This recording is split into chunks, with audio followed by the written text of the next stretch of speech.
Welcome back to the channel. Today we are in Genesis, starting with chapter 5. So let's get rolling. This is the written account of Adam's family line. When God created mankind, he made them in the likeness of God. He created them male and female and blessed them. And he named them mankind when they were created. When Adam had lived 130 years, he had a son in his own likeness, in his own image, and he named him Seth. After Seth was born, Adam lived 800 years and had other sons and daughters. Although Adam lived a total of 930 years, and then he died. When Seth had lived 105 years, he became the father of Enosh. After he became the father of Enosh, Seth lived 807 years and had other sons and daughters. Altogether, Seth lived a total of 912 years, and then he died. When Enosh had lived 90 years, he became the father of Kenan. After he became the father of Kenan, Enosh lived 815 years and had other sons and daughters. Altogether, Enosh lived a total of 905 years, and then he died. When Kenan had lived 70 years, he became the father of Mahalalel. After he became the father of Mahalalel, Kenan lived 840 years and had other sons and daughters. Altogether, Kenan lived a total of 910 years, and then he died. When Mahalalel had lived 65 years, he became the father of Jared. After he became the father of Jared, Mahalalel lived 830 years and had other sons and daughters. Altogether, Mahalalel lived a total of 895 years, and then he died.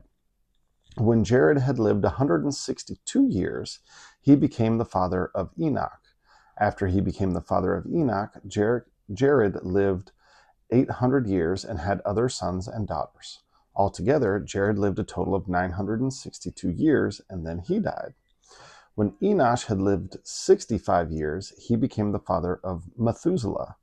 After he became the father of Methuselah, Enoch walked faithfully with God 300 years and had other sons and daughters. Altogether, Enoch lived a total of 365 years. Enoch walked faithfully with God. Then he was no more because God took him away. When Methuselah had lived 187 years, he became the father of Lamech. After he became the father of Lamech, Methuselah lived 782 years and had other sons and daughters. Altogether, Methuselah lived a total of 969 years, and then he died.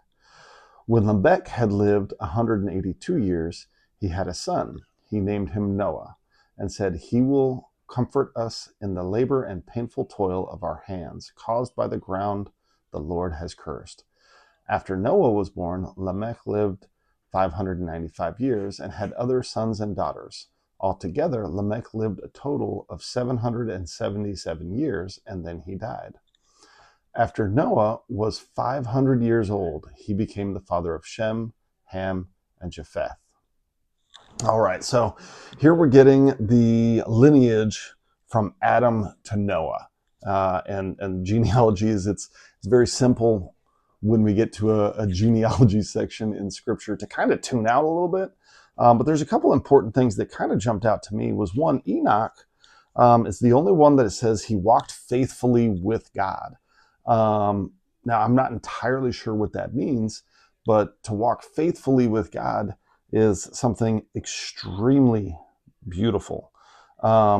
And I do find it interesting that it says he walked faithfully with God for 300 years and had some other sons and daughters, but that he was 65 when he had Enosh and that he lived 365 years.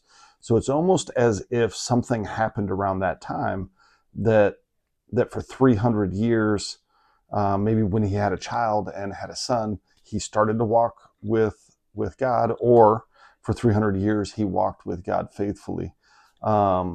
At some portion of his life. But the way it reads, it makes me think that the first 65, he may not have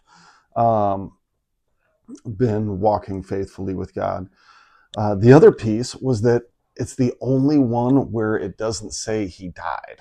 It just says he was no more because God took him away. And I've heard all sorts of different theories about people believing that he was taken up to heaven, that he never died. We don't actually know. That's kind of what I'm inclined to believe based on the way it's written. But it's an interesting thought. Also, with all these layering of years, many of these people were alive at the same time.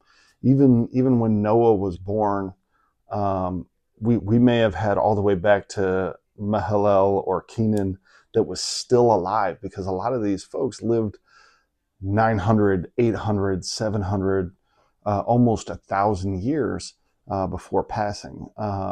So it's very interesting when you're reading this to kind of break down some of that and see, how far down this lineage would have had access to Adam, right? Because if Adam lived 800 years, he may have been alive when Enoch was born, or Enosh, or Kenan. I'm not sure. I haven't taken the time to sit down and look at them. And I know that people built maps for them that are great to go look at to show who was alive when. But there's a lot going on in this period of the world just growing and expanding. And this obviously isn't a all-inclusive family tree. This is just the line from Adam down to Noah. And that's why a lot of these just say they had other sons and daughters in that time. So if there was anything that you thought should have been brought up or that I missed, please leave a comment, let us know. Like, share, subscribe, all that YouTube stuff, and I will see you tomorrow for chapter 6.